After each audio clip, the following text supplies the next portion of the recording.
Nothing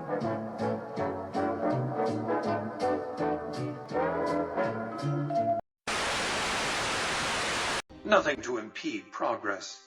If you want to see the fate of democracies, look out the windows. But autocracy?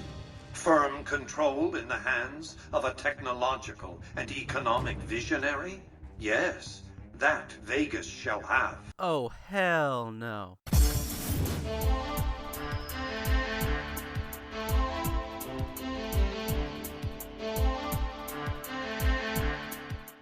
Fallout is full of memorable characters, like President Eden, the Yes Man, and Preston Garvey. But arguably, one of the most memorable characters in the series is the legendary Mr. House. Mr. House represents an oasis of the old world society in the wasteland, with his sanctuary that is New Vegas. But that isn't the only thing he represents. House represents the totalitarian governments in real life, and in fiction, like as seen in George Orwell's 1984. In fact, we are willing to go so far as to say he is Big Brother. Mr. House's government is a dictatorship, but it's efficient in its processes and keeps order throughout. But in order to understand why we say this, we need to go back and look into the game's history of Mr. House. Before the war, Robert House was the founder and CEO of Robco Industries, which became one of the largest companies in the world specializing in robotics. About 10 years before the Great War began, he came to the conclusion that a nuclear war was inevitable, and he needed to protect his interests. He installed a series of laser cannons on top of his casino, the Lucky 38, to shoot down any nuclear bombs when doomsday came. He also installed a hibernation chamber to preserve his body from dying, but also allowed him to be hooked up to a supercomputer.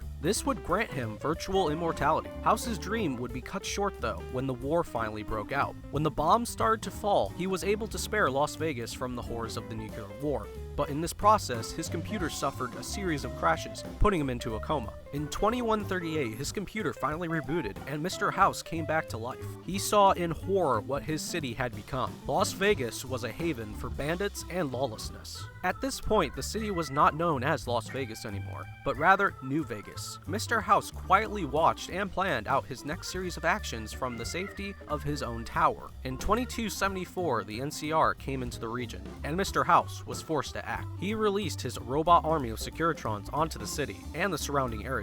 He united 3 of the tribes of bandits and civilized them to be the front of his empire by running the casinos on the New Vegas Strip. Mr. House quickly started to rebuild the Strip as the brunt of the NCR troops moved into the area. The NCR didn't want a firefight with House's robot armies, so they signed a treaty, keeping the war from breaking out. The NCR set up a NCR embassy on the Strip and received McCarran Airport. In return, Mr. House received electricity from the nearby Hoover Dam to power his empire. Getting back to the point though, we see House as a dictator by the way he took New Vegas by force, and forced the tribes to work for him. The tribes were set up as a front for his operation to have influence over the New Vegas region, by having a place where the NCR could not spend their money, undermining their economy by taking money out of the country going straight into Mr. House's coffers. With that being said, Mr. House does not provide any civil liberties for the people of the Strip. The locals are forced to work for House, or they face the chance of being gunned down by the Securitrons. By association, they are slaves to the government that Mr. House runs. But speaking of Securitrons, the Securitrons seen on the Strip are not the only ones in the wasteland. No,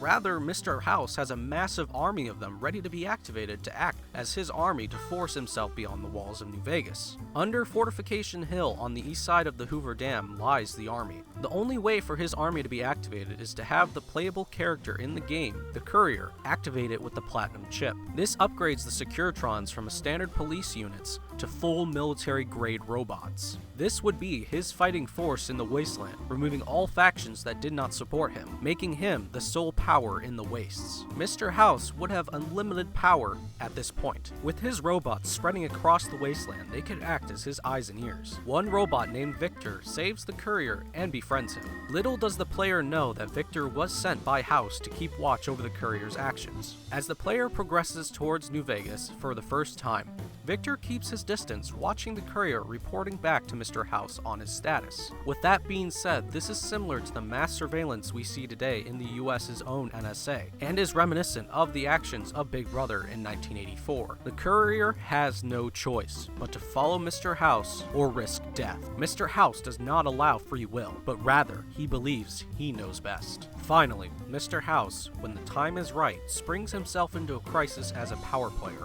Mr. House joins in as his own side in the NCR Legion War, thus complicating the war.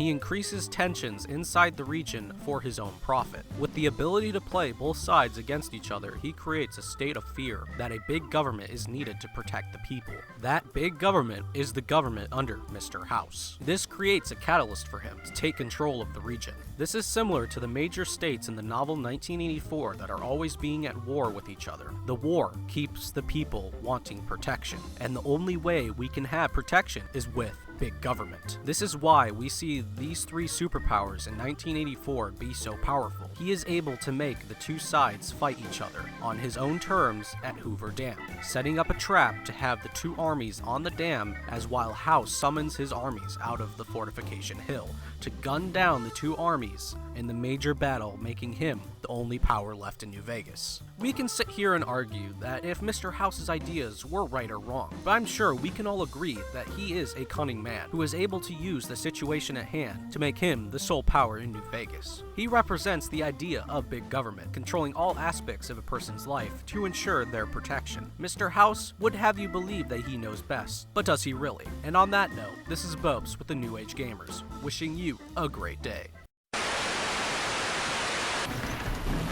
You know, I've had thousands of employees in my time.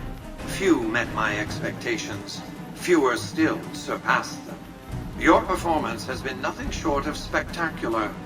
If I have need for a specialist of your stripe again, I'll know just where to turn. Hey everyone, like what you saw? Then please like and subscribe for future content, and follow us on Facebook and Twitter for future updates. Also, if you like our kind of content, then go check out our friend Frank Gamer. He has an awesome channel and we love to collaborate sometimes. And always guys, this is the New Age Gamers, still wishing you a great day.